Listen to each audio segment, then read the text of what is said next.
Guys, welcome back to Versus. I know it's been a really long time since I've done a Versus episode, but now that it's bi-weekly instead of weekly, it gives me a little bit more time to actually think of these subjects. That being, this one is going to be a very special one because it's going to be focusing on a band that I've actually never done a single video, topic video, or review about. I'm reviewing Power Slave probably right after this one, but that band is of course Iron Maiden, as I alluded to just now. Now, there's no particular reason why I haven't talked about Iron Maiden on my channel before, but, let me just clarify that they're one of my favorite bands. I love them. I'm just not exactly a slave to them, so there's that, I guess. But now I'm going to rectify that by actually focusing on Iron Maiden in a Versus video, and that is going to be, as you can see by the title down below, the Di'Anno albums. Now, many of you, when thinking of a Versus for Iron Maiden, would probably think, the two singers, the three singers, maybe just face them all against each other, but in all of those instances, most of the time, Bruce Dickinson would win because he's been with the band the longest, and they have the most reputable albums with Bruce Dickinson, such as Power Slave, Number of the Beast, Seventh Son of a Seventh Son, Peace of Mind, all those classic 80s albums. Even Brave New World got critical acclaim. So most people would say that. Other people might say, hey, you're doing the Di'Anno albums, why don't you do the Bailey era? But most people would say the X Factor being the superior album to that. So I just wanted to do one that was a little bit more up in the air, that would get some discussion rolling, and that of course is their first two albums, their self-titled debut and Killers, which is 1981, and it's got a little bit more technicality to it, but I'll get into that a little bit later. First off, I'm going to start by giving a little bit of background information and saying my opinion and asking you what yours is. So basically, with Iron Maiden, the self-titled debut, this was their first album, and it's a little bit more straightforward, and it's a really straightforward rock album, and with some new wave of British heavy metal elements in it, albeit not as much as in the Bruce Dickinson era. So when you listen to songs like Prowler, you listen to songs like even Running Free, those are really simplistic songs, especially with Charlotte the Harlot. It's a little bit faster, it's got that kind of consistent melody going, but then you hear some progressive things on Phantom of the Opera.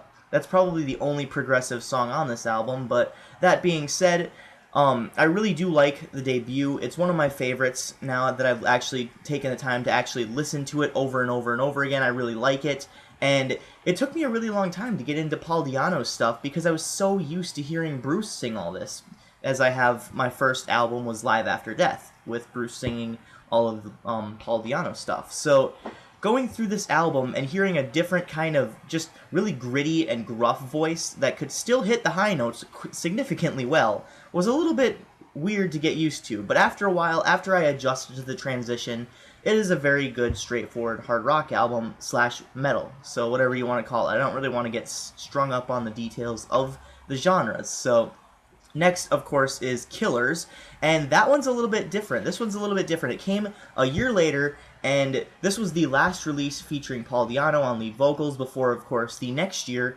when Bruce Dickinson from Samson would take the stand and record Number of the Beast, which is arguably one of their biggest hits, even today.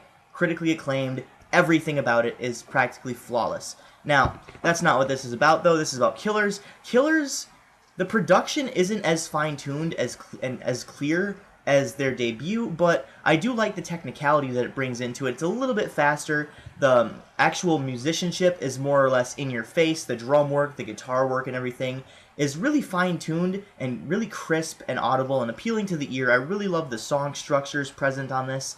All the songs are a little bit longer, except for the exception of Wrathchild, of course, but would you kill me if I said I like the 99 Bruce Dickinson Ed Hunter version more? But yeah, I'm just, like I said, I'm so used to hearing Bruce sing it. But that being said, though, the original is a phenomenal classic. So going into this, the only song I actually knew about was, of course, Wrathchild and maybe Killers and Murders in the Rue Morgue. But other than that, you got the Idols of March, which is a little 2-minute instrumental intro. I really like that. I really like the dynamics of the entire album overall. And it closes off with the song Drifter, which is actually another really good song. So, back to Iron Maiden, though, the actual debut, the two songs I could not get into for the life of me. Remember Tomorrow.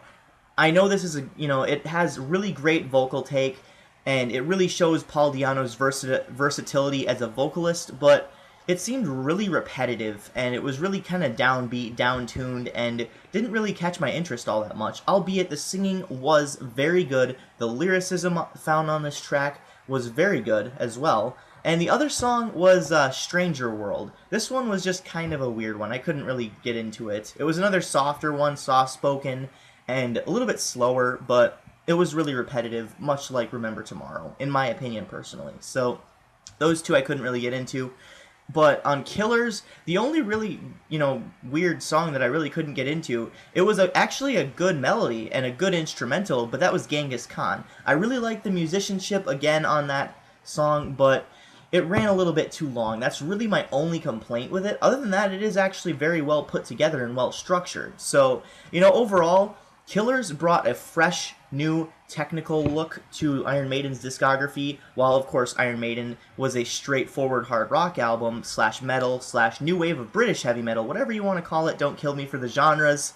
And when actually deciding which one I like better, I would probably have to go with Killers, just because of more of the upbeat kind of tempo song structures and just the sheer technical differences and all the technicality brought to the song structures and whatnot. And I do think that Paul Di'Anno, I keep saying Bruce, Paul Di'Anno sings better on Killers than he did on Iron Maiden. So with that being said, the production, though, on their debut was definitely more crisp, more clear and audible, and I like the production better on their debut. That's about the only thing, though. And of course, all the memorable hits, such as Iron Maiden, the song Iron Maiden, and Running Free, coming from the debut, and of course Phantom of the Opera. But Killers has Wrathchild, but unfortunately, other than that, there's not really that many other songs that are in rotation, in circulation in Iron Maiden's recent concerts. So what do you guys think? Which one is your favorite out of these two? Let me know in the comments section down below. And this is Midnight Strike 3625. I hope you enjoyed watching. Keep calm and rock on.